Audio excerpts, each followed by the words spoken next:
after your thought-provoking speech and very logical explanation, I don't think any other question remains to be asked. But one question which is generally addressed by the so-called Christians in the West, particularly to some Muslim scholars, they say that we were born Christian, but now we don't believe in the existence of any God. So how to convince such so-called materialists and atheists, and how to prove before them the existence of God in the light of the Holy Quran? You see, before you start with him with the Holy Quran, how is he going to listen to you about the Quran when he says he doesn't believe in God?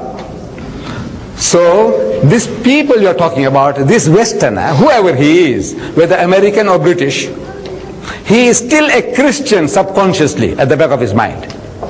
Because as soon as a fight starts between the Muslim and the Christian, he will take the Christian side. Why? He is still a Christian subconsciously.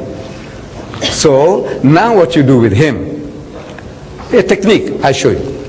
As soon as you ask any of these people, you meet them in the flesh, he said, what church you belong to? He said, no, I don't go to any church. I don't believe in God. So you tell him, congratulations to you. Amazing, amazing. The man said, I don't believe in God. I said, tell him, congratulations to you. And the guy gets shocked. He expects you to chop off his head. Kafir, mardud. You don't believe in God? Chop off his head. That's what he expects from the man of religion. I said, no, congratulations to you. He said, why congratulations? I said, you see, if you told me you are a Christian, no congratulations.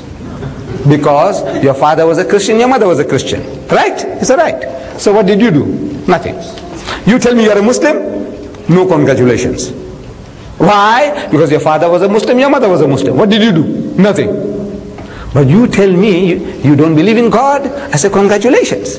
Because you have been thinking. What made you to reach that stage where you say there is no God? You were thinking. So for that I congratulate you. What were you thinking? Well, about what you heard, the stories you heard. You went to Sunday school. Your environment, they're telling you about Adam and Eve. Yes. You read about Adam and Eve in Sunday school. You heard the stories. Yes, Adam and Eve, they were put into the garden. When God made them in the garden, he said, now look, eat and drink. Eat any of the fruit in the garden except this one tree. In the middle of the garden, the fruit of that tree thou shalt not eat, because the day that thou eatest thereof thou shalt surely die. Right? He said, yes. And they ate. And they discovered that they were naked. Prior to that, they were in a state of innocence, like little children. They didn't know what was what. As soon as they ate, that was supposed to be the tree of knowledge, the fruit of the tree of knowledge, so they realized that they were naked. So they started plucking leaves and covering themselves up. And Adam heard. I'm reading the Bible which he read. And Adam heard the footsteps of God walking in the garden in the cool of the day. You know, mighty King Kong. Boom, boom, boom, boom, boom.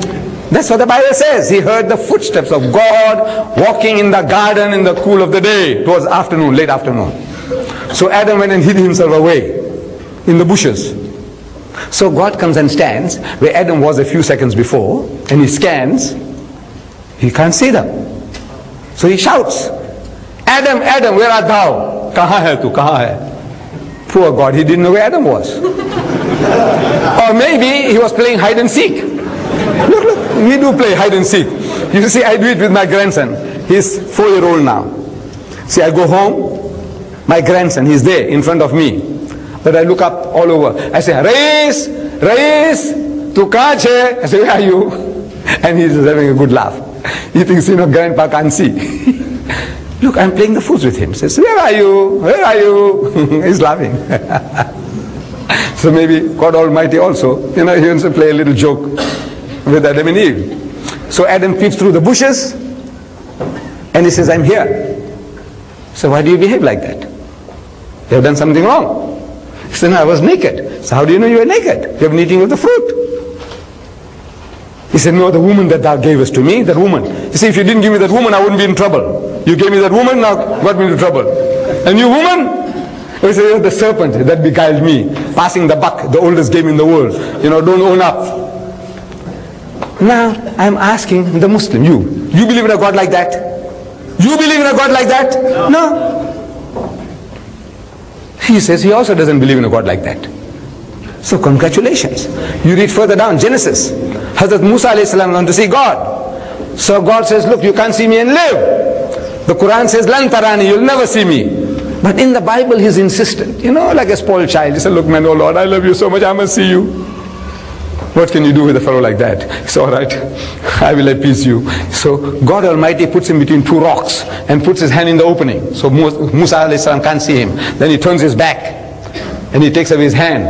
And Musa saw the back of God, saw his backside. Because his front side, if he saw, he would have died. You believe in a God like that? Who shows his backside to Musa? Says no. Look, he's agreeing with you. What you want to tell him, he's telling you himself.